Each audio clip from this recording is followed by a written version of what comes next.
সবচেয়ে মজার কথা কি জানেন, কোনো বান্দা যদি নিজে থেকে চায় আমি পরিবর্তন হব, সে ছেলে হোক কিংবা মেয়ে হোক, সে যদি অন্তর থেকে সে যদি এতটুক চায় আমি পরিবর্তন হব, আল্লাহ পাকও তাকে পরিবর্তন হওয়ার জন্য সাহায্য করেন।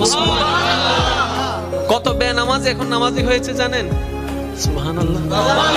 কত নামাজ এখন তাহাজ্জুদ ওয়ালা হয়েছে, হাজার হাজার আছে। এক সময় নেশা করতো এমন ছেলে, এখন 5 ওয়াক্ত নামাজি হয়েছে এমনও আছে। সুইসাইড করতে গিয়ে ফেরত এসেছে।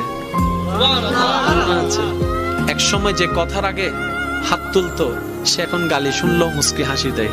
তো বন্ধুর একদিন তাকে জিজ্ঞেস করে, কিরে নেতা, তুই না কথা বলার আগে হাত তুলতি? তখন সে বলে, পাগল ছিলাম তখন তুলেছি, বুঝতে পেরেছি ওই জগতে কিছু নাই, আল্লাহর প্রেমের ধৈর্যের জগতে অনেক বড় নিয়ামত আছে। এত বড় বড় সফল ব্যক্তি যদি ছোটবেলায়